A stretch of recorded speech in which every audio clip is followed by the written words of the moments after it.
Salut les hobbyistes. Aujourd'hui, pour cette première partie, premier rapport de bataille de Frostgrave sur la chaîne, on va vous faire une partie à 400 couronnes et on va vous présenter nos bandes. Salut, moi c'est Redzen et aujourd'hui je vais jouer l'enchanteur. Alors moi aujourd'hui je vais jouer un enchanteur, un apprenti, 2 fantassins, 2 brigands, 2 voleurs, une chevalière, un archer et un golem si j'arrive à l'invoquer au début de la partie. Salut, moi c'est The Red Pressure et aujourd'hui je vais jouer la cryptomancienne. Je vais donc jouer ma cryptomancienne Guenièvre, ici, qu'on a avec son arme de base. Ensuite, son apprenti, Elsa. Je vais jouer 2 fantassins, un chevalier, un archer, un brigand et 3 voleurs. Aujourd'hui les hobbies, on va jouer le scénario de base. Donc dans le scénario de base, on va avoir un trésor central, donc qui est vraiment pile au centre de la table. Donc là, on va le placer et il est pile ici. Et ensuite, chacun, on va placer un autre trésor à 8 pouces du central et normalement qui doit être à 6 pouces minimum d'autres trésors. Là, il n'y a pas d'autres trésors déjà en place, donc on va déjà pouvoir chacun placer un autre trésor. Ce qu'il faut faire attention, c'est que comme on ne sait pas encore de quel côté on va se déployer, il faut pas les regrouper plus d'un côté ou de l'autre. Donc, on va pouvoir déjà en placer un autre. Par exemple, ici. Voilà. Pour moi, j'en ai placé un. Voilà. J'en ai placé un. Ça, c'était un autre trésor que vous avez vu qui est apparu. Ouais, il est trop la classe. Et maintenant, le deuxième trésor que nous allons chacun placer, celui-ci il doit être à 9 maximum du bord de table et à 6 minimum des autres trésors. En sachant que pour cette partie, on ne joue pas sur un plateau de 60 par 60 ni celui de 120 par 120, mais celui de 90 par 90. Okay. Et pour moi c'est bon. Et pour moi aussi.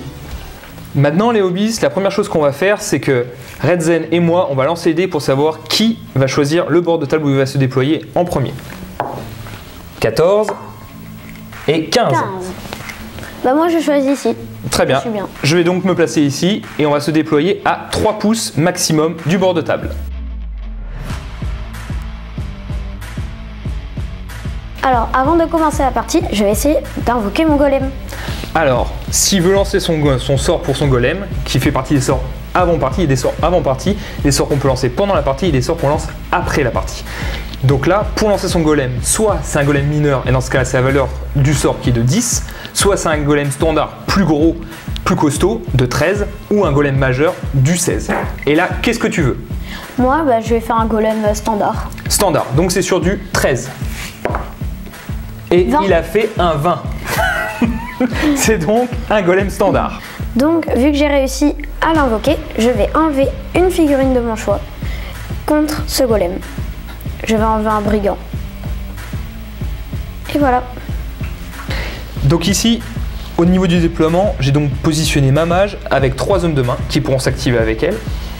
Ici, j'ai fait de même. J'ai mis mon apprenti avec 3 hommes de main juste à côté d'elle qu'elle pourra activer avec elle. Et ici, mes 2 derniers hommes de main qui s'activeront donc en dernier.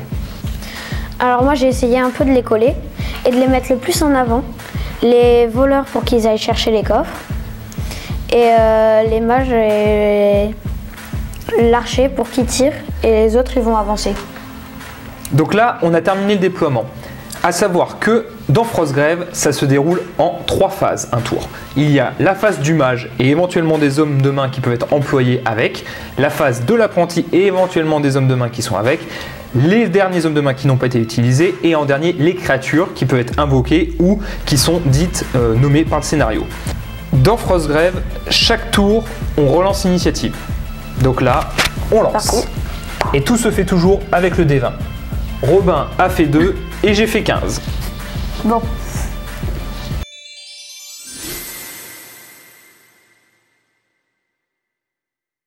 Phase du mage pour mon tour.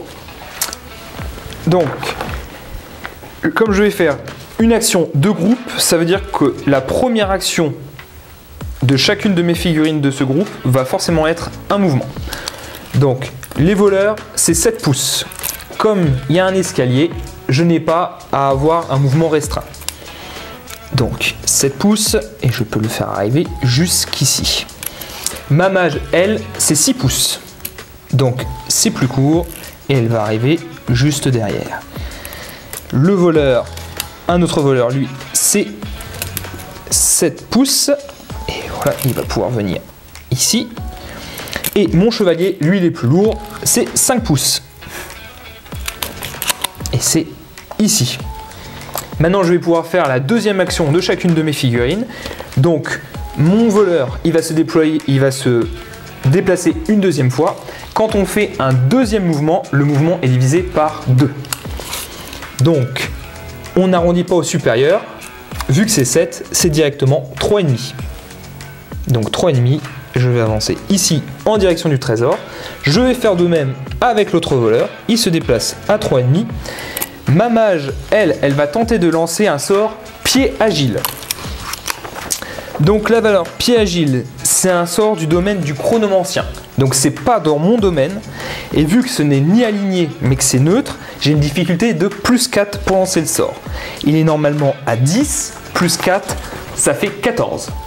Dans Frostgrave, quand vous allez sélectionner votre mage, il va être d'une école de magie précise. Et ensuite, ce qui va se passer, c'est que vous allez pouvoir choisir dès le départ 8 sorts. À savoir 3 dans votre domaine propre. Donc par exemple, pour moi, je suis cryptomancien, donc du coup, je vais pouvoir choisir 3 sorts dans le domaine de la cryptomancie. Je vais pouvoir avoir le droit de choisir un sort dans 3 domaines qui sont dits alignés à mon domaine. Donc par exemple, pour moi, j'ai le thaumaturge, l'illusionniste et l'enchanteur.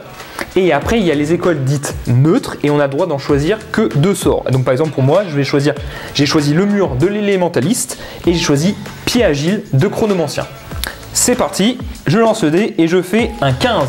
C'est donc plus que 14, la valeur de lancement. Mon sort est réussi et donc mon voleur qui est ici va avoir la capacité pied agile qui lui accordera plus 2 pendant tous les tours jusqu'à soit qu'il meure, soit jusqu'à la fin de la partie. Le dernier que je n'ai pas activé, c'est mon chevalier.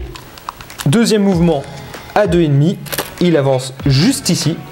Et c'est la fin de ma phase de mage. À moi, phase du mage. Je vais bouger l'archer et la fantassin. Je vais faire une action de groupe. Mon mage, il bouge à 6. Il bouge à 6. Mais vu qu'il y a le mur, il se divise par 2. C'est son mouvement qui se divise par 2, hein, pas le mur. Donc, il va bouger de 3 jusqu'à ici. Dans tous les cas, il ne peut pas faire plus. Après, mon archer, il bouge aussi de 6. Il va faire la même chose. Et c'est ma fantassin. Elle bouge aussi de 6, donc elle va faire aussi la même chose. Hop. Maintenant, ils vont faire un deuxième mouvement. Vu qu'il y a le mur que je dois monter, ils vont pas bouger à 3, ils vont bouger à la moitié de 3, donc à 1,5. Hop. Hop. Et hop. Puis c'est la fin de mon tour. Je rappelle que Frostgrave est un jeu en activation dite alternée. C'est donc maintenant à moi de jouer ma phase d'apprenti. Donc, pareil que tout à l'heure, mon dernier voleur, il se déploie à 7. Hop là. Alors, ce qu'il faut bien faire attention, c'est que des fois, il y a des humains qui passent avec des lanternes. Non, ce qu'il faut bien faire attention, c'est que dans ce jeu, ce qui est important, c'est d'avoir des couverts. Pourquoi? Parce que les arcs, que ce soit celui de Redzen ou mon archer, les deux tirent à 24 pouces. Donc ça peut vite faire mal s'il n'y a pas de couvert. Et les mages, particulièrement celui de Redzen, peuvent lancer des sorts comme des éclairs. Et ça peut faire très mal. Je vais donc bouger maintenant mon fantassin à 6. Et le deuxième à 6. Il est passé par l'escalier, il est ici. Et mon apprenti qui avance aussi à 6 se retrouve juste derrière. Deuxième action de mouvement de mon voleur, 3,5. Deuxième action de mes deux fantassins de 3 et 3. Martin et Jacob, deux frères qui se suivent toujours dans les batailles.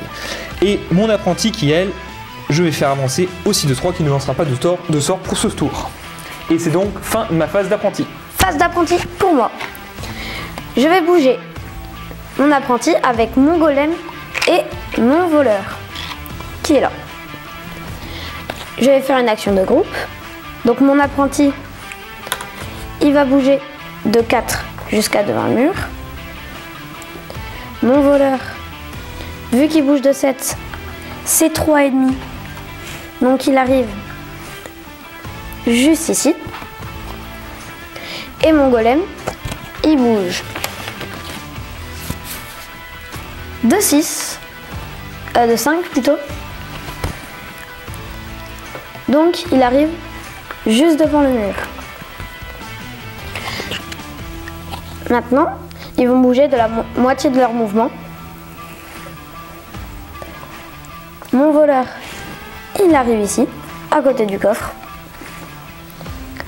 Mon golem, il va bouger, vu qu'il bouge de 6, mais qu'il monte le mur, il bouge à 3.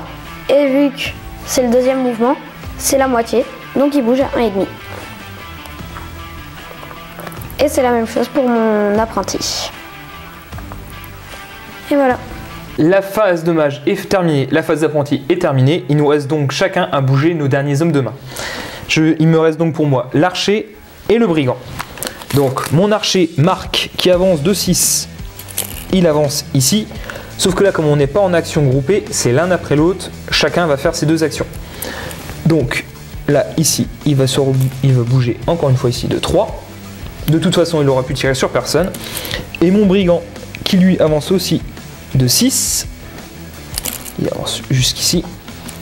Et de 3. Il avance ici. Et c'est fini pour moi. À moi.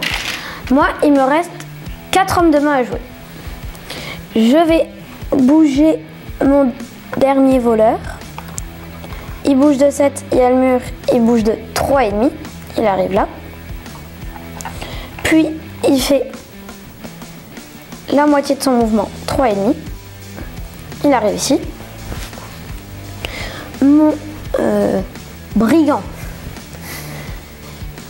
il bouge de 6. Il arrive là.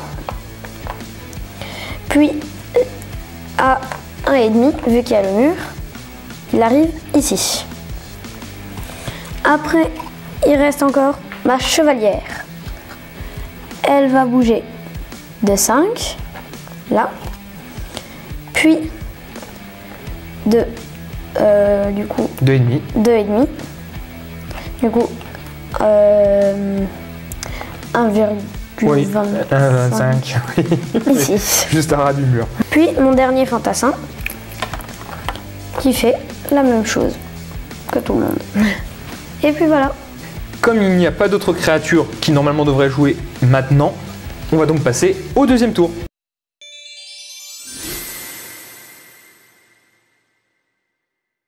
Et c'est parti pour le deuxième tour. On va donc relancer l'initiative. Et je fais un 12. 1, 2. 1, 2. Eh ben...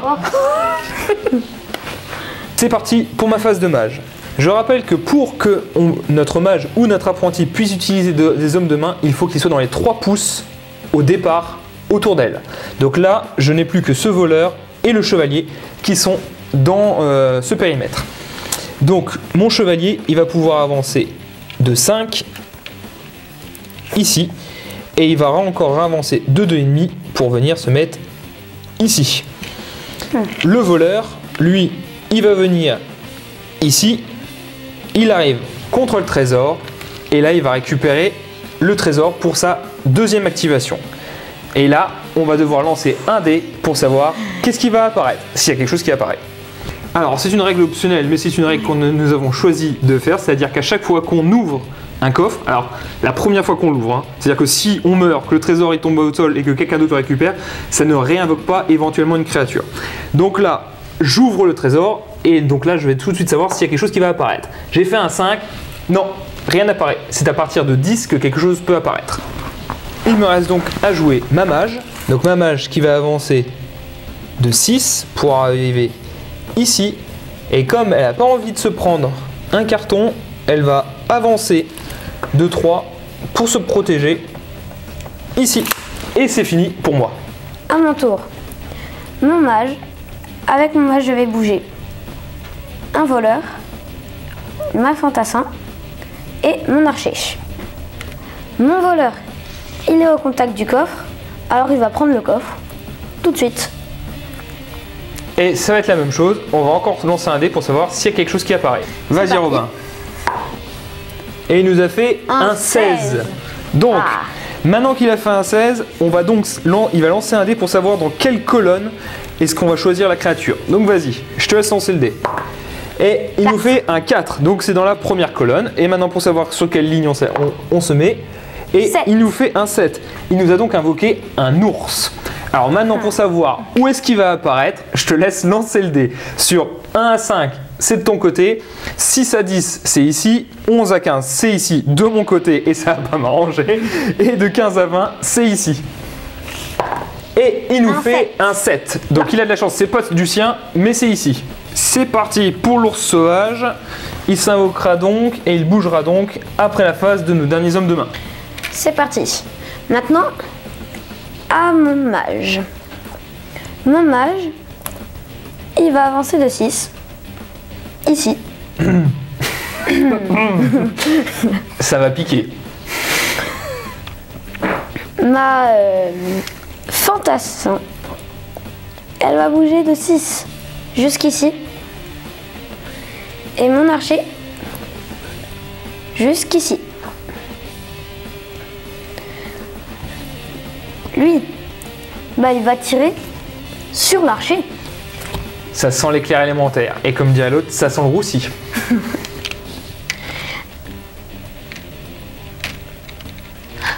J'ai eu ton logo. T'as une invitation ou quoi? Quand je vais lancer du sang avec mon cul. À toi. Non. À l'action. Donc, c'est à 10 normalement, plus 2, à 12, plus 2, parce que c'est un enchanteur et c'est un sort d'un élémentaire. C'est parti. Sur du 12 plus, C'est du 12. 12. Tout donc pile. ça passe. Et maintenant, ce qu'il va faire, c'est qu'en fait, l'attaque de l'éclair élémentaire, c'est une attaque de tir avec une valeur de plus 7. Donc, il va lancer son dé. À nouveau. Il va lancer son dé à nouveau. Et il va faire du 18. Plus 7, ça fait 25. Ich. Ouais. Moi, je vais prendre ma valeur de corps à corps, qui est donc de plus 1, qui est la valeur qu'on se sert pour la défense contre du tir. J'ai plus 1. Et je fais un magnifique 5, ce qui fait 5 plus 1, 6. Mon dé est donc inférieur à son jet. Tu as fait 25. 25. Oui. J'ai une armure de 10. Il est donc mort. Oh. Pouf, plus d'archer. Bon, c'est fait ça. C'est fait. Mon archer, il va rester ici. Il est bien. Posté à la fenêtre, prêt à cartonner. Et ma fantassin, elle va monter ici. Donc elle passe par la fenêtre. Du coup, c'est son deuxième mouvement, ça passe à 3. Vu qu'il y a un mur, ça passe à 1,5. Donc elle arrive juste ici. Et j'ai fini. C'est parti. Donc je vais faire une action de groupe avec Elsa, mon apprenti, et les hommes de main qui sont à côté d'elle. Donc je vais faire bouger tout le monde donc une première fois. Donc je vais avoir mon brigand Joseph qui va avancer de 6 ici. C'est parti. Ça sentait le barbecue. Il s'est dit je me ramène, je vais encore avancer un petit peu. Mes deux fantassins vont aussi avancer de 6. Hop. Et mon apprenti, c'est pareil. Elsa, elle va avancer parce qu'elle n'a pas envie de sentir le brûler. Et donc tout le monde a avancé. Maintenant, tout le monde va faire sa deuxième action. Donc, Martin va récupérer le trésor. Mon deuxième fantassin, lui, va rester sur place. Et Elsa va lancer un sort de bouclier. Donc déjà, Elsa va tenter de lancer le sort bouclier sur le fantassin Martin, juste à côté. Donc normalement, c'est du 10. Comme c'est pas aligné et que c'est du neutre, normalement, ça serait du 12. Mais comme c'est une apprentie, les apprentis ont plus 2 de difficulté sur tous les sorts qu'ils vont lancer. Donc ça me fait monter le sort à 14. Et j'ai fait un magnifique 9. J'ai donc loupé de 5. La magie, quand on joue avec, bah, des fois on se brûle. Et là, c'est ce qui se passe. Donc de 0, de 1 à 4, si j'avais fait un échec, j'aurais eu 0 dégâts. Là, j'ai fait 5. Donc soit je décide de payer 5 points de vie pour le réussir, soit je décide de prendre un seul point de vie. Et là, c'est ce que je vais faire. Donc mon sort est raté. Maintenant, ce que je vais faire, c'est que comme mon fantassin décide de récupérer le trésor, je vais lancer le dé pour savoir si j'ai une créature qui va apparaître. Et je fais un 11, j'ai donc une créature qui apparaît. Super. Je relance pour savoir la colonne. 3. Super, ça dépend de quel côté ça arrive. Je fais donc un 3, c'est donc la première colonne. Et maintenant pour savoir quelle ligne, et je fais un 14. Et le 14, ça tombe sur un chien errant. Merci. Maintenant, pour savoir où est-ce qu'il va apparaître, et il apparaît de 10, donc de 5 à 10, c'est de ce côté-là. Et il va apparaître ici, dans la maison. Tout au fond. Voilà. C'est donc la fin de ma phase d'apprenti. C'est donc à ta phase d'apprenti. Avec mon apprenti, je vais jouer le voleur, le golem et le fantassin qui est juste ici. Ça marche. Je vais faire une action de groupe. Le voleur, bah, il va récupérer le coffre. D'accord. Un monstre va apparaître. Ou Qu'est-ce pas. qui va apparaître? Et tu nous 18. fais un 18. Vas-y. Donc, maintenant la colonne.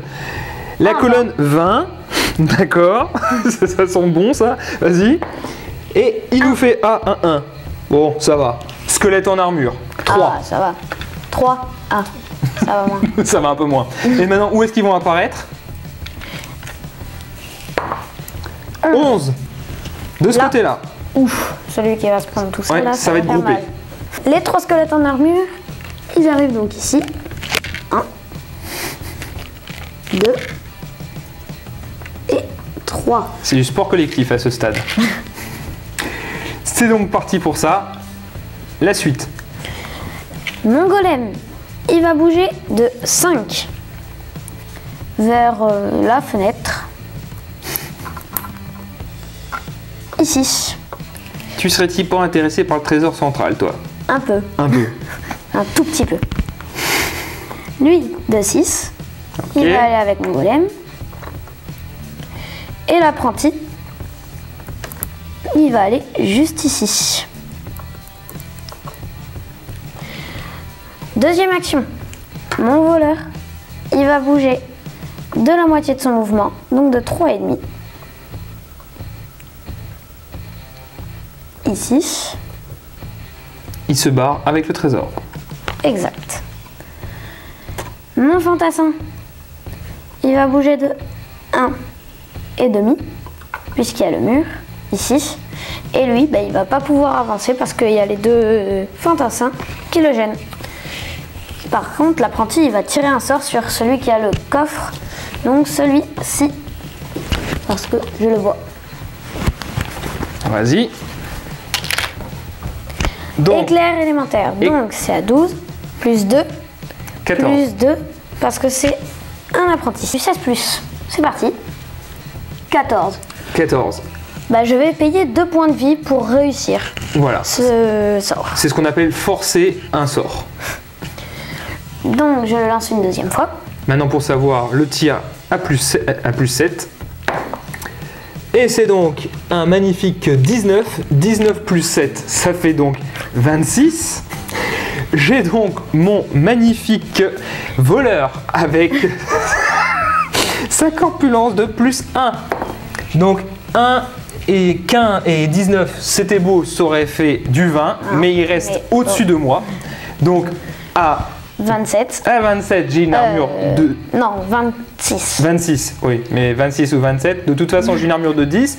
Il se prend 16 points de vie. Pouf, plus de voleur. Et comme il avait un trésor, le trésor va retomber à sa place. Du coup, j'ai terminé ma phase d'apprenti. C'est à toi. Ça marche.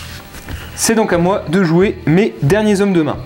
Donc, dans mes derniers hommes de main, qu'est-ce qu'il me reste? Il me reste donc ici un voleur et il me reste ici un deuxième voleur.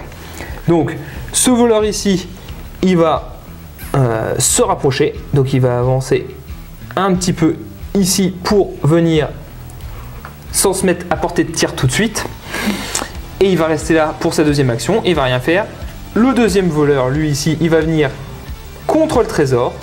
Plutôt même ici pour être un peu plus protégé.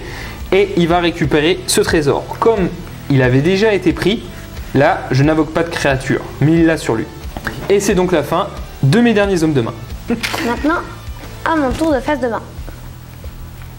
Donc, mon brigand. Il va... Qu'est-ce qu'il va faire? Il va brigander. Oui. Il va aller tout droit vers là-bas. À 6. Il arrive là. Ok. Puis, à 3,5. Il arrive contre la poutre. Ici. Lui, il a terminé. Autour de ma chevalier. Elle bouge de 5, 6, puis de 2,5 là. Puis j'ai terminé. Alors, maintenant qu'on a tous les deux terminé de nous jouer tous nos hommes de main, on arrive donc à l'activation des créatures. Et c'est en particulier grâce à ce système que vous pouvez jouer en mode solo. Donc là, la première chose qu'on va faire par rapport à ces figurines qu'on a invoquées, c'est est-ce que les figurines en question sont en combat? La réponse est non dans tous les cas. Donc maintenant, est-ce qu'elle a un membre d'expédition en ligne de vue? Donc on regarde que ce soit ici par exemple les squelettes en armure ou l'ours. Donc je pense que là, d'ici, il doit voir mes figurines. Et on a le chien errant qui voit ici la figurine de Robin, le brigand qui est ici, en ligne de vue. Donc les figurines vont devoir se déplacer pour aller vers ces figurines.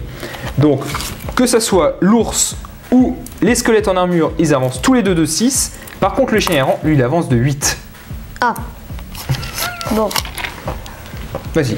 Je vais avancer le chien errant. Il arrive ici. D'accord.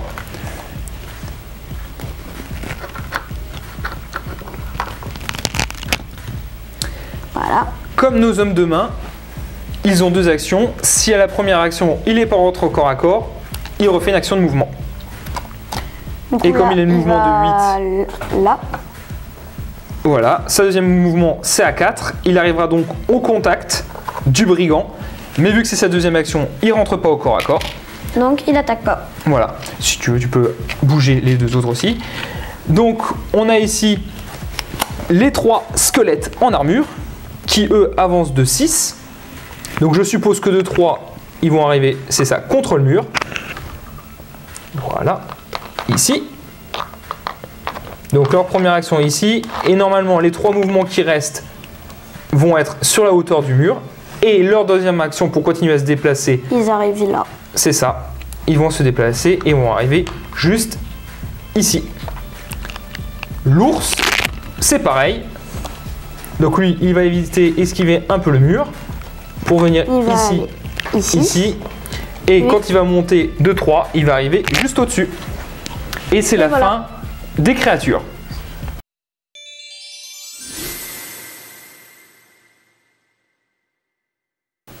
C'est parti pour le troisième tour. On va relancer l'initiative. Et je fais donc un 10 et Robin fait un 16. C'est donc toi qui as l'initiative. Mon mage, il va rester ici. Ok. Voleur. Oui. Il va bouger du coup de 3,5 et il laisse un là. Il est peut-être insignifiant, mais il transporte le trésor. Tu peux pas l'oublier comme ça. Non. Mon archer,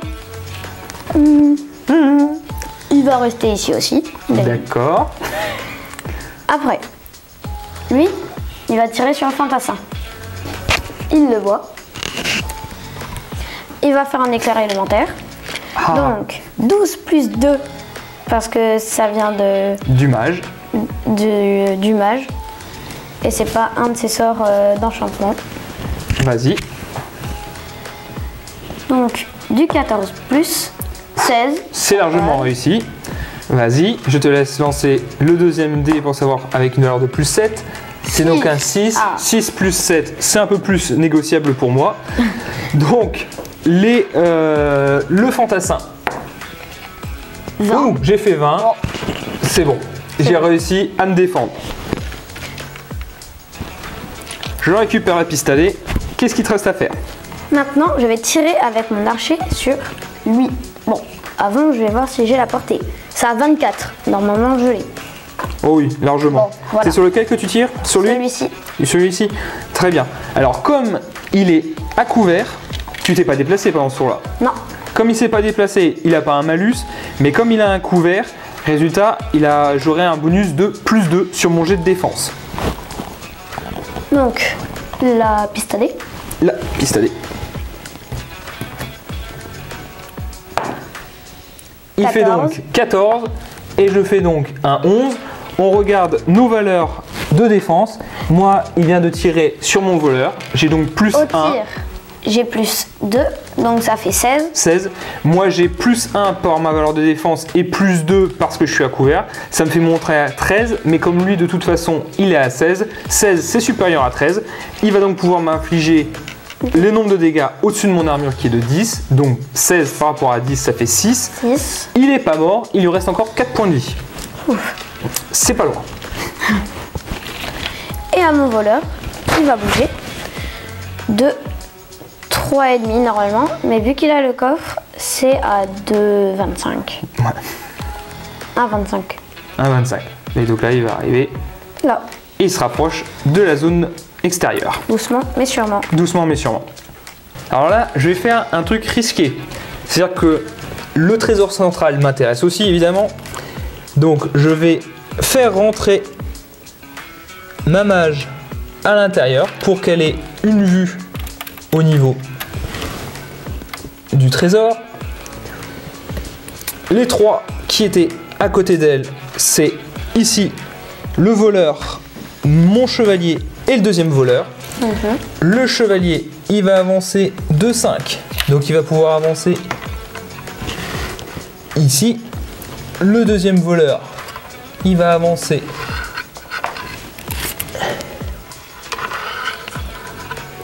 à 7. À 7, il va avancer ici. Et ce voleur qui avait déjà un trésor, lui, il va repartir. Donc 3,5, ça va le faire avancer ici.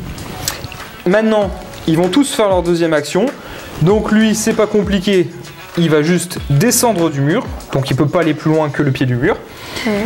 Maintenant, ma mage, elle, ce qu'elle va faire, c'est que là, le problème, c'est qu'en mettant au centre, je me suis pleinement exposé. Que ce soit au tir de l'archer, ou que ce soit au tir de l'apprenti, ou le tir du mage. Donc si j'ai pas envie que ça soit la merguez partie au milieu de l'église, je vais devoir lancer un sort de mur élémentaire.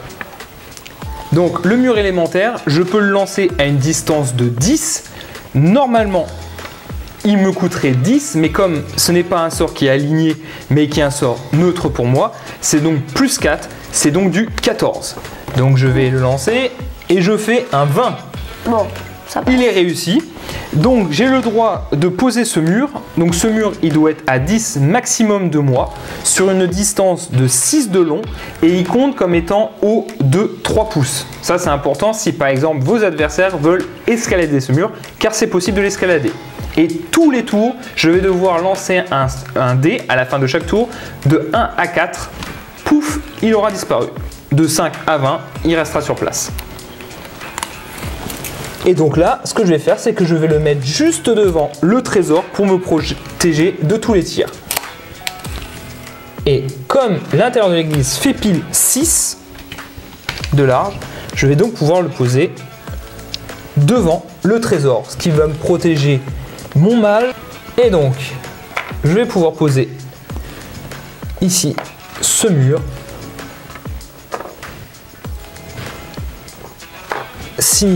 Symbolisé ici par toutes ces gemmes bleues. Et voilà, j'ai un mur de protection. Mon apprenti, je vais bouger avec mon apprenti un voleur. Et puis c'est tout. Mon voleur, il va bouger de 3,5. Oui, vu qu'il a le coffre. Donc il Donc, va ça arriver arrive là. Puis, mon apprenti, il va bouger de 6 jusqu'ici, comme ceci. Mon voleur, il va pour sa deuxième bouger action. de 1,25. Et mon apprenti, je vais voir s'il te voit. Donc là, tu as le mur qui monte jusqu'ici à 3 cm. À 3 pouces, pas 3 cm, 3 pouces. Non, je ne te vois pas. Donc, je vais bouger. Après, je te rappelle juste que maintenant les créatures, c'est plus moi qu'elles auront en ligne de mire. Ah Donc, oui. peut-être que si tu as envie d'aligner une des créatures, plutôt que l'ours par exemple te charge, c'est une éventualité qui peut être intéressante. Ou alors te barrer. Ça, c'est vrai. Oui, je pense que je vais me barrer. D'accord. J'avais oublié ça. Voilà, Ah. petit détail. 3 ici. Comme ça, là, il ne me voit plus. C'est donc à ma phase d'apprenti. Donc, encore une fois, action de groupe. Donc ici, Martin qui a le trésor. Donc il normalement avance de 6, avance maintenant de 3. Donc il arrive ici. Les deux autres, ils vont avancer. Donc le brigand, lui, il va avancer de 6 et il va se rapprocher là-bas.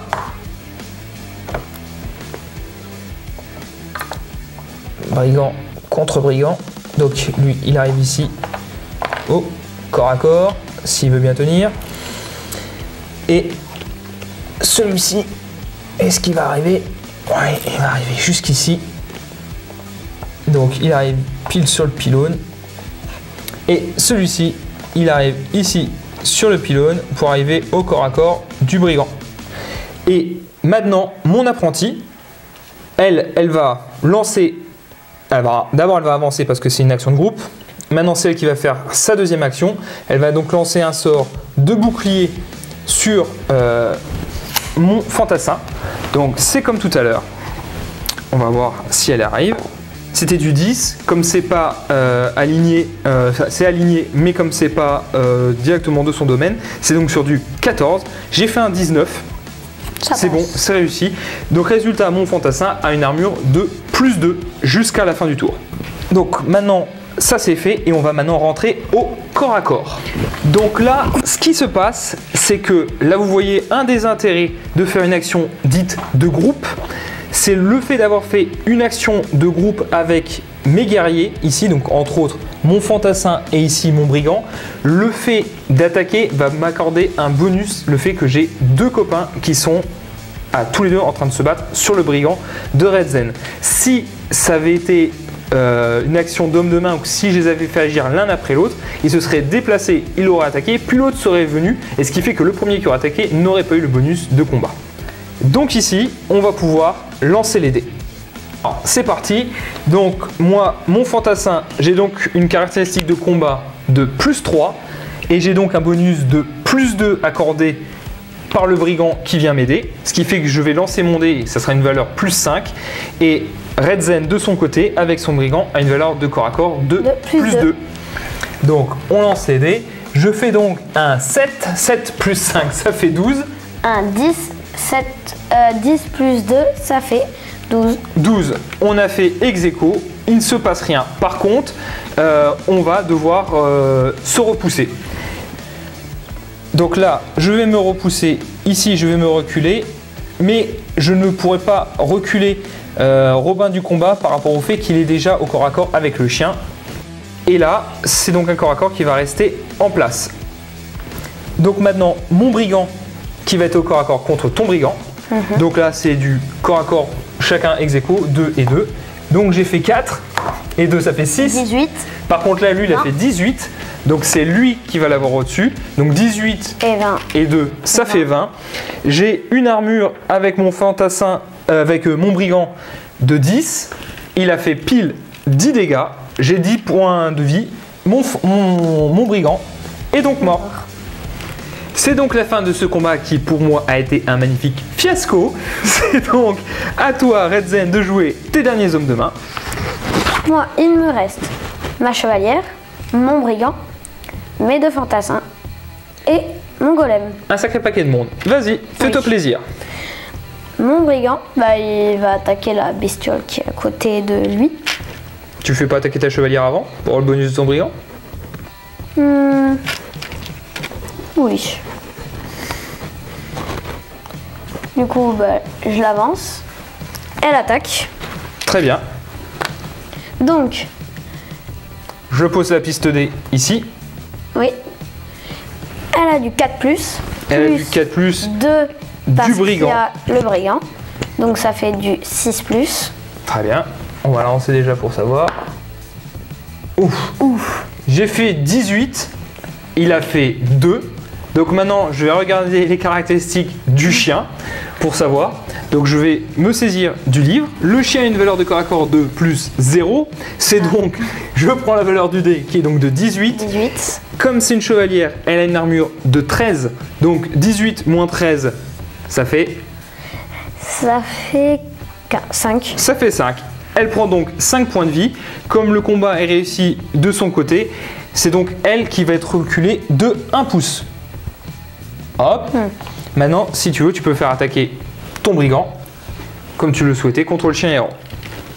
Tu auras peut-être plus de chance. Oui, peut-être. Et je fais, c'est déjà mieux parti. J'ai fait 9. 7 plus 7. 2. 7 ça plus fait 2, 9. Ça fait 9. une égalité. Tu choisis, soit tu t'écartes, soit tu restes en place. Bah, je vais m'écarter de 1. Donc là, tu peux passer sur le mur. Comme ceci.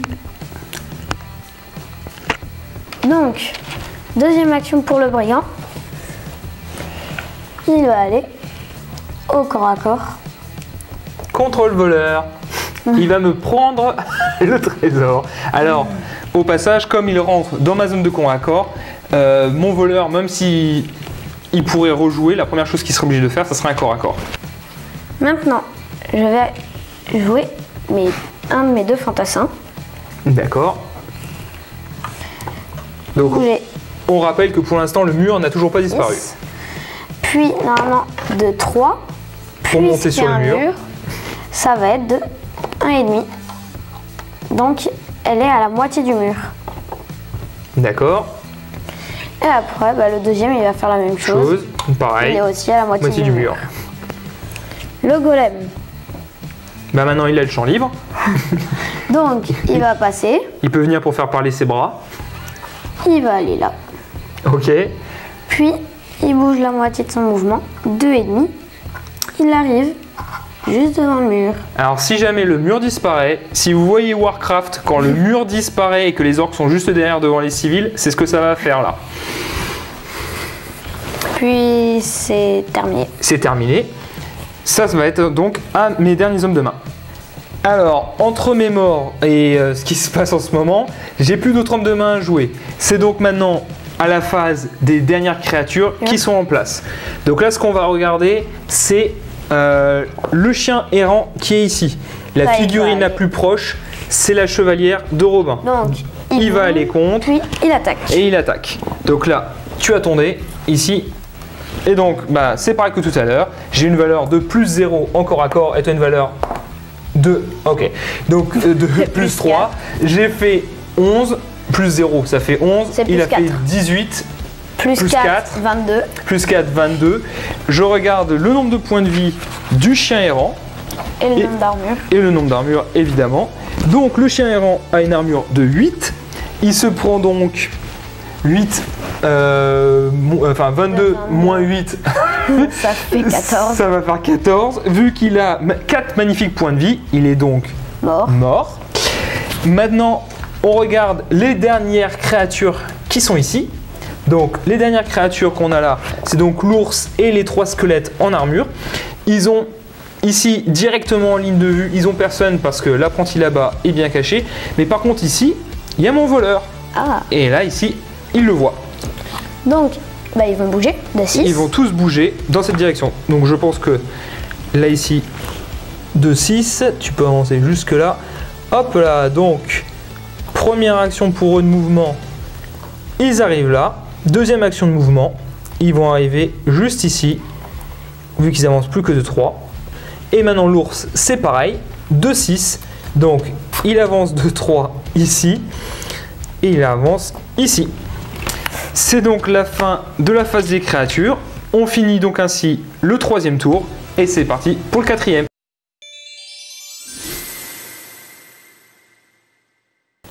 C'est parti.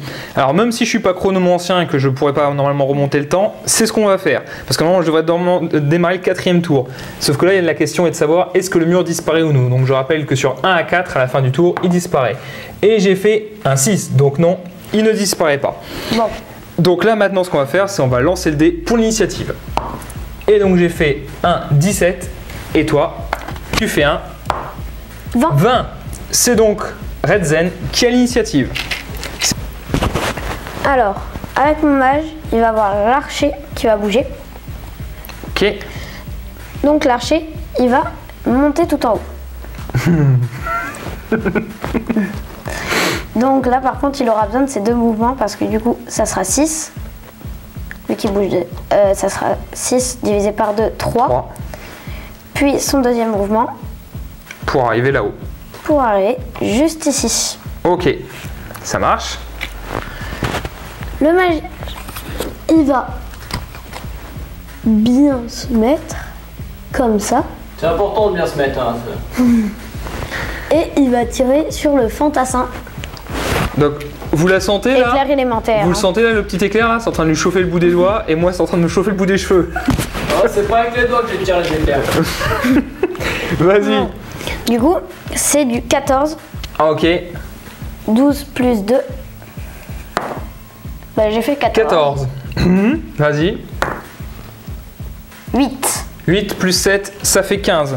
Et Bon. tu avais lancé sur mon fantassin. Ouh, il a réussi à faire un 20. Ah, bon, Bon, fini. fini. Pour une fois, il s'est pas fait cramer. La suite, Bah, moi j'ai terminé. t'as terminé. C'est donc à ma phase de mage. Sauf que là, j'ai un petit problème. C'est que son brigand est contre mon voleur, là où je voulais récupérer le trésor. Donc, la première chose que je vais devoir faire, ça va être avancer tout le monde. Donc, je vais avancer ici. Je vais donc avancer ici mon chevalier. Et deuxième action, il va venir au corps à corps contre le brigand. Maintenant, ce qui va se passer, Ça va faire mal. je vais activer ma mage. Et la première chose qu'elle va faire, elle va faire le sort de son domaine qui s'appelle pousser. Donc pousser, ça veut dire quoi? Ça veut dire que je vais pouvoir pousser la figurine ennemie. Donc entre autres là par exemple son brigand. Donc c'est une valeur de lancement de 8. Comme c'est dans son domaine, j'ai pas autre chose à faire que juste 8. Donc il faut quand même que j'y arrive. Donc j'ai fait un 11, c'est au-dessus de 8. J'ai donc réussi à pousser le brigand. Donc normalement je peux le pousser. Alors c'est une valeur de plus 10. Attends avant de le déplacer. Donc je vais le lancer de 10. C'est ma valeur de lancement. J'ai fait 10 plus 13, ça fait 23. Il faut que toi tu le lances sur ta défense. Tu as une valeur. Oh, tu as fait 1. J'ai donc réussi à le pousser, ça ne lui fait pas de dommages. Par contre, je peux le pousser. Donc, comme il a un mur qui le bloque juste derrière lui, il ne pourra pas aller par-dessus le mur. Par contre, il va pouvoir glisser ici le long du mur et arriver au moins suffisamment écarté pour que mon brigand, mon voleur, excusez-moi, puisse prendre le trésor et se barrer. Le sort a été réussi par ma mage. Maintenant, ce qu'elle va faire, c'est qu'elle va elle aussi partir. Donc, elle va partir de 6 en reculant ici. Et elle va venir sans trop se mettre à couvert non plus. Même plutôt dans l'autre sens. Parce que sinon, je vais être au contact contre l'ours, ce qui ne va pas m'arranger. Et mon brigand, qui est ici maintenant contre le trésor, mon voleur, pas mon brigand, mon voleur va donc prendre le trésor. Un soupape. Comme c'est le trésor central, et qu'il n'a pas encore été pris, on lance un dé pour savoir s'il y a une créature qui apparaît. Je fais un 4, il n'y a pas de créature. Et donc, comme il va pouvoir se déplacer, à la place de 7, c'est donc du 3,5. Et on va donc pouvoir se déplacer jusqu'ici. Ma phase de mage est terminée. Phase d'apprenti pour toi. Tour de mon apprenti. Alors là, il n'y a personne qui peut jouer avec lui. Donc bah, il va jouer tout seul. Il va bouger de 6 là. Puis il va tirer sur lui par les fenêtres. Vas-y. Éclair élémentaire, bien sûr. Hein. Bien sûr. Donc par contre, c'est du 16. C'est du 16. Et je fais du 11. Bon. Est-ce que tu sacrifies 5 points de vie pour réussir? Oui, soyons fous. Soyons fous. Donc vas-y. Donc surtout qu'en plus, dans tes sorts, tu as le soin du domaine du thaumaturge qui permet de récupérer des points de vie après. Donc tu payes 5 points de vie. C'est ça. Tu arrives donc à 16 et maintenant donc tu lances ton sort à plus 7. Un 19, plus 7, ça fait 26. Alors je vais lancer, alors comment dire que mon voleur, plus 1. Oh, j'ai fait un 12, plus un 1. Ça fait donc un 13. Bon. 13, 26, ça fait 13 de différence.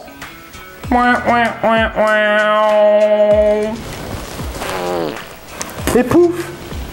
Et ça fait pas de choc à pic, mais ça fait un trésor qui retombe au sol. Et voilà, un magnifique trésor à la place de mon magnifique voleur.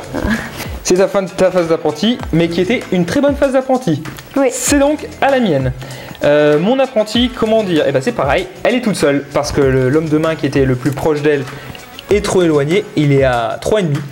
C'est donc pas bon. Donc ce qui va se passer, c'est que... Est-ce que lui là-bas... Lui là-bas... Ah, si. Ici, ce fantassin, lui, va pouvoir venir chercher le trésor. Donc il va pouvoir venir ici. Il se déplace contre le trésor. Il va donc venir ici. Première action, il se déplace. Deuxième action, il prend le trésor. Pas de monstre du coup parce qu'il a déjà été pris. C'est ça. Et c'est la fin de la phase de mon apprenti. On va donc passer à ta phase de ces derniers hommes de main. Donc moi, il me reste mon golem, mes 2 fantassins, ma chevalière et mes 2 brigands. Okay. Voleurs plutôt. Mon premier voleur, il va bouger de 3,5. Il sort. Ok, premier trésor sécurisé par Robin. Mon deuxième, il bouge de 3,5 puis de 1,25. Et il sort. Il sort. Deuxième trésor sécurisé. Donc je rappelle que une des possibilités de gagner le scénario, c'est de sortir la majorité des trésors. Donc là par exemple 3. Maintenant, mon premier fantassin, il va terminer de monter, il est de l'autre côté. Et il descend de l'autre côté du mur. Puis, du coup, en étant de l'autre côté du mur, il est au contact. Oui. Contre mon chevalier. C'est bon. Attention. Action. Elle va attaquer. Ok. Donc, mon chevalier corps à corps, c'est plus 4. Ta fantassin, plus 3 du coup. plus 3. Donc j'ai fait un 3, plus 4, ça fait 7. 14 plus 3, ça fait 17. 17 sur une armure de 13. Je prends donc 4 points de vie. Maintenant, mon deuxième fantassin, il va faire la même chose, sauf qu'il va pas aller au combat. Ah, ok. Puis, il va bouger de 3. Ici. D'accord. Mon brigand, il va bouger de 6. Et venir engager le corps à corps. Puis, du corps à corps. Du corps à corps. Donc, brigand contre fantassin. J'ai donc plus 3 et toi plus 2. 11 plus... 16. 11 plus 3, je suis à 14. 16 plus 2, 18. 18. 18 sur une armure de 11, il prend 7 points de vie. Comme j'ai perdu, tu me fais reculer. Ou tu choisis de rester au corps à corps, comme tu veux. Ou tu me fais reculer et tu peux avancer aussi en même temps. Bah, je reste là. Tu restes là, ok. Mon golem, il bouge de 5, donc il va monter de 2,5, puis il va descendre de 2,5, donc il arrive en bas du mur avec ses 2 mouvements. Ma chevalière, plutôt ma chevalier, elle va bouger de 5 ici. Ça va faire mal. Et elle va attaquer son Chevalier. chevalier. Donc, elle a 4 plus au combat. Plus 2. 2 parce qu'il y a le golem. Et plus deux. encore 2 parce qu'il y a la fantassin. Donc ça fait Plus 8. 8. Et moi, je suis juste à plus 4. Enfin, c'est déjà pas mal. Mais donc, je lui ai fait 16 plus 4. 28. Je suis à 20. Lui, 20 plus 8, il est à 28. Comment dire que je peux regarder, mais je sais très bien que même avec une armure de 13, 28, ça fait 15. Mon chevalier est mort. Au revoir, Thomas. Il s'appelait Thomas. Il s'appelait Thomas. Il s'appelait. C'était pas un saint. C'est ma fin d'homme de main. D'accord. C'est à moi de jouer mes derniers hommes de main. Il m'en reste plus que 2. Donc il me reste ici mon fantassin et ici mon voleur qui a les animaux aux fesses. Donc déjà lui qui est ici. Donc vu qu'il a son trésor, il avance de 3. Ici, il redescend encore de 1,5 en descendant par les escaliers. Et il arrive ici en bas des escaliers. Lui, il a les créatures qui sont juste au-dessus de lui, ils sont pas au corps à corps, mais ils sont juste au-dessus, donc pas très loin. Je rappelle que comme il a encore les pieds agiles actifs, donc normalement, il avancerait normalement de 7, divisé par 2, enfin 7 plus 2, 9, divisé par 2, 4,5. Donc il arrive ici, et 4,5 en ligne droite, ça fait arriver juste au bord pour son première action de mouvement. Deuxième action de mouvement, il part du décor. Et ça fait mon premier trésor sécurisé. Et c'est la fin de mes hommes de main. C'est donc la phase des créatures. Là, ce qui se passe, c'est que les créatures qui étaient ici, qui étaient en train de courir après un voleur, n'ont plus de voleur devant elles. Par contre, elles ont mon mage. Donc, en ligne de vue. Donc, l'ours va avancer de 6. Première action de mouvement. Deuxième action de mouvement parce qu'il n'est pas encore à corps. Et il arrive contre la mage. La même chose avec les squelettes. De 6. Il arrive ici. Ses copains, ils y vont aussi. Tant qu'il y a de la fête, on s'amuse. C'est parti. Ça va faire mal. Allez hop. Quand il y en a pour 3, il y en a pour 4. Et on est parti. C'était leurs deux actions de mouvement. Ils n'attaqueront pas donc dans ce tour-ci, mais ça sera au prochain tour. Et donc maintenant, c'est la fin de la phase des créatures. On entame donc le 5e tour.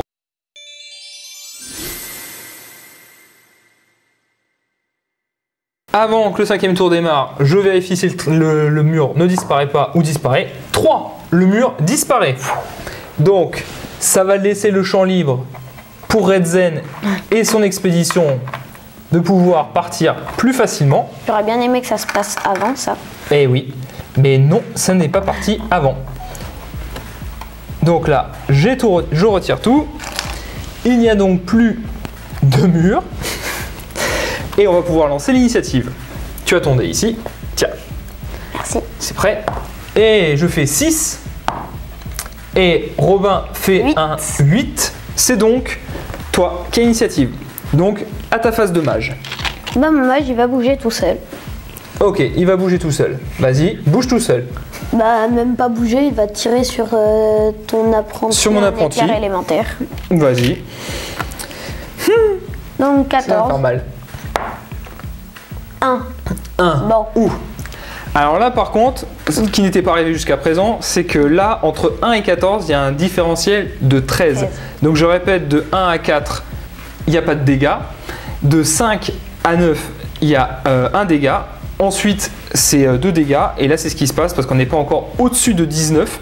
Donc, tu vas prendre 2 dégâts. Il ne reste plus beaucoup de points de vie. Ah non, ta mage, ça va, elle est encore en forme. C'est ton apprenti qui n'était pas très en forme. 12. Mon apprenti, il en reste 3. 3. Donc, est-ce que tu veux faire autre chose ensuite avec ta mage? Te déplacer ou... Il va rester là. Il va rester là? Ça marche. C'est donc à ma phase de mage? C'est ça. Ok. Donc, ma phase de mage, bah là, comment dire que ça sent le roussi, parce que je suis contre un ours et contre un autre squelette en armure. Donc là, ça va être à toi, Redzen, de jouer le rôle de l'ours. Donc, je te répète, donc l'ours, c'est plus 4 au corps à corps. Oui, c'est comme un chevalier. Ça va faire mal. Et moi, je rappelle que je suis une petite cryptomancienne avec un corps à corps de plus 2. Je suis sûr que ça t'excite. Non, mais ça va faire très mal. Très mal. Donc, j'ai plus 2. J'ai personne pour m'aider. Par contre, toi, tu as 4 et plus 2 parce que tu as le squelette à côté de toi qui t'aide. Donc, tu as plus 6. Et je fais un magnifique 12 plus 2, ça fait 14. 4 Ouf. Plus 6, ça fait 10. T'as de la chance. J'ai réussi à passer au-dessus. Donc, 14, j'arrive au moins à repousser l'ours. Et comme il a une armure de 12, ça fait plus 2, donc l'ours a 2 dégâts. 2 dégâts. Il a combien de points de vie? Il en a 14. Donc comment dire qu'il va encore rester là un moment. Oui. Et j'ai repoussé l'ours, mais je n'ai pas pu me retirer du combat avec le squelette en armure. Et vu que dans les deux actions, on a forcément une qui doit être un mouvement, même si on ne bouge pas, et ben du coup, reste sur place. Et c'est la fin de ma phase de mage. Bah, mon apprenti, moi, il va rien faire. Ah, il va pas me tirer un éclair élémentaire? Non, il est gêné par...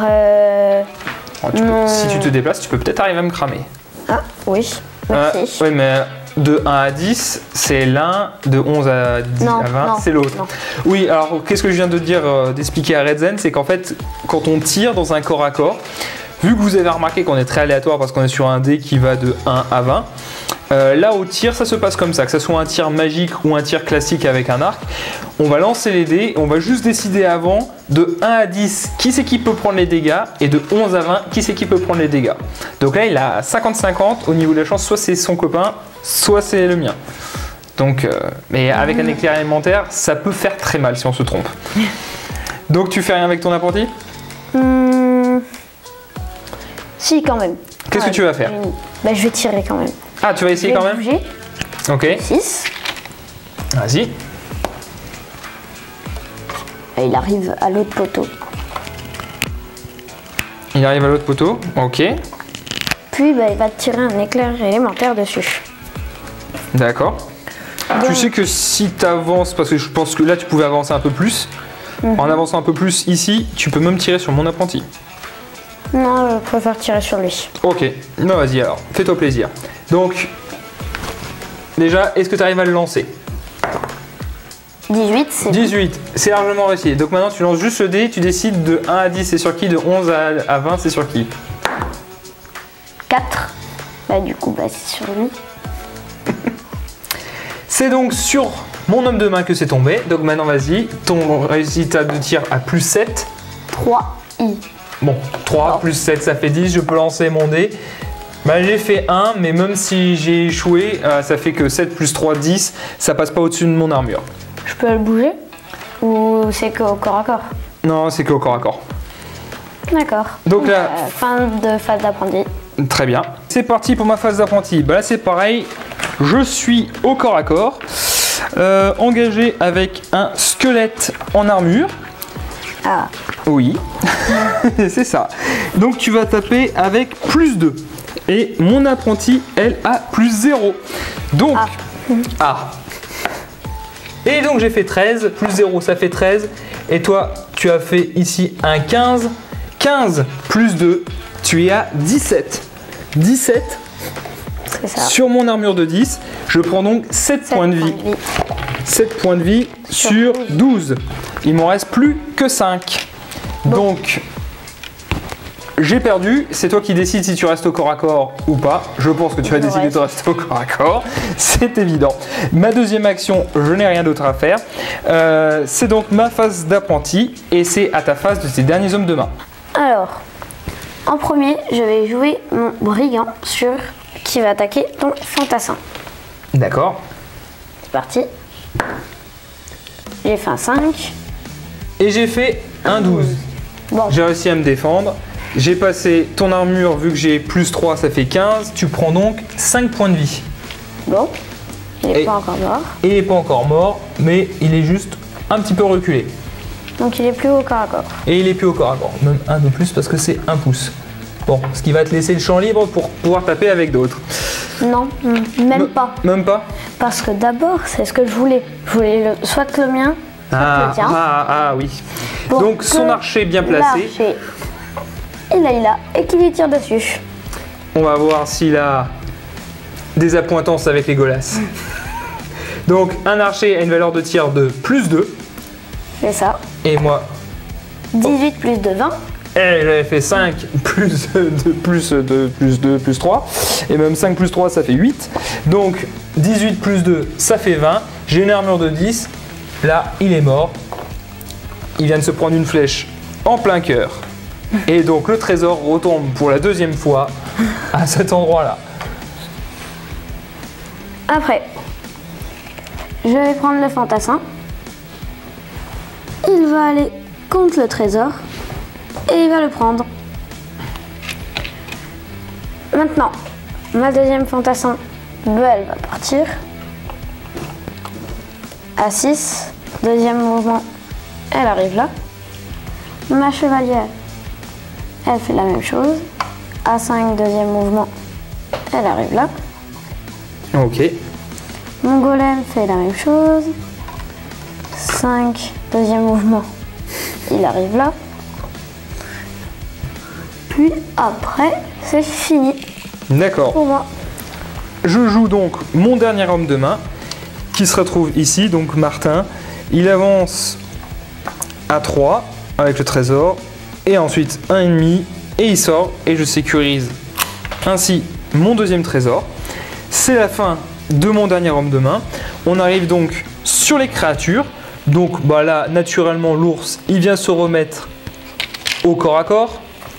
C'est ça. On a donc ici, comme elle était un peu éloignée, ça va faire mal. Je vais donc avoir un ours et 2 squelettes en armure contre mon mage. Ah oui. Ah oui, Du coup, ça va. L'ours, il a du plus 4. c'est Plus ça. 2 parce qu'il y a un squelette. Plus encore plus 2 parce qu'il y a 2 squelettes. Donc C'est ça ça. fait du plus 8. C'est ça. On est donc parti. Et moi, avec ma mage, je suis à plus 2. 16 plus 16 et plus 16. 8. 16 plus Ça 8. fait 24. T'es à 24. Avec une armure de 10, ça fait 14 points de vie. Ma mage est morte. Je n'aurai donc plus de phase de mage. Il reste donc maintenant ici, du coup, les 2 squelettes qui sont ici. Donc il y en a un autre qui lui n'avait pas bougé, qui va pouvoir se mettre ici. Ici. Donc j'ai donc 2 squelettes en armure contre mon apprenti. Donc le squelette, lui, c'est plus 2, si je ne dis pas de bêtises. C'est ça, c'est plus 2 au corps à corps. Donc là, il a plus 4 vu qu'il y a 2 squelettes. C'est ça, et moi je suis à plus 0. Et j'ai fait 6. 14. 6 plus 0, ça fait 6. 14 plus 4, Ça fait 18. 8. 18 sur une armure de 10. Je prends donc 8 points de vie. Vu qu'il lui restait déjà plus que 4 points de vie, Il est mort. elle est morte. Je n'ai donc plus non plus 2 phases d'apprenti. Donc là, c'est fini. Personne. Plus De personne. l'autre côté. Alors là, ce qui se passe, c'est tout simple. On regarde ce qui se passe des deux côtés. Moi, je n'ai plus aucun homme, femme de mon expédition sur place. Redzen, lui, a un trésor qu'il a avec lui sur un de ses hommes de main qui est en train de partir. Les 2 autres trésors, Ils sont protégés. ils sont protégés, ils sont sécurisés. Donc là, ça va être la fin de la partie. ça.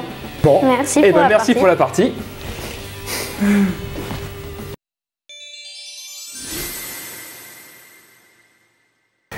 Bon, eh ben on se retrouve donc au bar.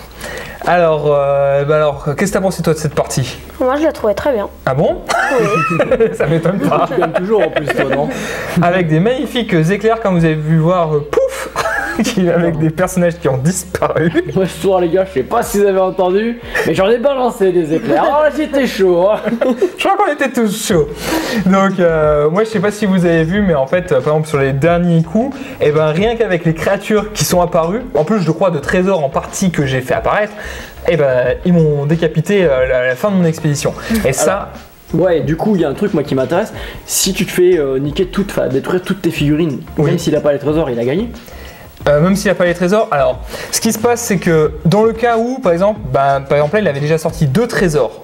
Alors même si par exemple là on avait chacun sorti 2 trésors et que le dernier par exemple n'avait pas été pris, là il a été pris par un de ses hommes des mains, mais on va prendre l'hypothèse qu'il n'aurait pas été pris, vu que lui était le dernier joueur avec des figurines encore sur place, il aurait dû donc lancer un dé et sur un 14 ou plus le trésor était pour lui. Ok. S'il n'avait pas fait 14, le trésor n'était pas pour lui. Et là, en fait, on voit, parce que là, c'est pas sur un 10 ou plus, mais un 14 ou plus, on voit qu'en fin de compte, il faut plus de difficultés pour récupérer un trésor qu'on n'aurait pas récupéré avec un homme de main directement. Et on voit, en fait, clairement qu'on est sur un jeu narratif où l'objectif, c'est pas de raser C'est ça. toute l'équipe en face. Tu peux pas gagner en poutrant en fait. Non, c'est ça. Surtout qu'en plus, autant là, on est juste dans une simple partie. Mais il faut imaginer le mode campagne, Ouais, c'est ça. qui est bien développé. Parce qu'en fait, il faut savoir que là, eh ben, concrètement, là, si on regarde bien sur mon expédition, j'en ai que 2 qui sont encore vivants. Hein, j'ai mon voleur et mon fantassin qui ont aussi réparti avec un trésor. Tous les autres, normalement, sont entre guillemets morts. Pourquoi je dis entre guillemets? Parce qu'en fait, normalement, là, juste après, ce qui se passe, Ils peuvent revenir. c'est ça. Normalement, là, à la fin de la partie, la première chose qu'on fait si on est en mode campagne, je devrais lancer un dé pour chacune de mes figurines qui sont décédées et voir s'ils sont réellement morts. Donc pour certains, s'ils meurent, c'est pas trop grave. Si c'est mon mage et mon apprenti, ça peut être un peu plus compliqué à gérer. Et là, le tableau sur les dégâts qu'ils peuvent prendre peut être plus ou moins compliqué. C'est pas forcément une mort directe, ça peut être un bras cassé, un œil crevé, ça peut être plein de trucs comme ça très très drôles. Et tous les trésors aussi qu'on a récupérés, y compris les sorts qu'on a réussi ou ratés, nous apportent de l'expérience. Et c'est ça que je trouve cool. Moi, j'ai bien aimé la partie. Je trouve que le jeu, je l'aime bien. C'est mon 3e jeu préféré. Pourquoi t'aimes ce jeu? Pour les phases du mage, phase d'apprenti. Phase d'activation, la manière de jouer en fait, le système. Voilà. Et le fait qu'il y ait de la magie, ça te plaît? Oui, aussi. Ouais, peut-être t'aimes bien défoncer les autres à coups d'éclair de magie, ça on l'a vu. Oui, alors l'idée de pas être obligé de raser toute l'équipe en face, en fait, ça c'est plutôt optionnel chez Red Zen. Il a assez de tendance souvent à me raser la table, même s'il le veut pas volontairement, quoique. Et donc, moi c'est aussi ça, un des trucs que je trouve fun, c'est ça, c'est qu'en fait, vu qu'on joue sur du D20, ça peut être du tout ou rien. C'est-à-dire que vous pouvez avoir, parce que là, on était sur un ours, donc entre guillemets dans les créatures qui sont sorties, donc ça peut pas mal envoyer, mais j'ai déjà eu le cas où on avait sorti des rats géants. Alors le rat géant, si vous regardez, si vous avez le livre Force Grève chez vous, vous pouvez regarder les caractéristiques. C'est pas folichon, et ben avec des rats géants, il m'a fait la même chose. Hein. Il m'a rasé des figurines qui en plus avaient les trésors, donc ça m'avait pas arrangé. Et moi c'est ça que je trouve fun en fait, c'est que même des petites créatures l'air de rien, ce côté aléatoire, moi je trouve ça super fun en fait. De toute façon c'est un jeu narratif, c'est fait pour s'éclater, pour se raconter des histoires, avoir des trucs improbables qui font des souvenirs, c'est pas du tout un jeu compétitif, ça c'est clair. Et je pense que la saveur du jeu elle est faite pour être joué dans le mode campagne en fait, vraiment. Oui, clairement. Ouais, je suis parfaitement d'accord.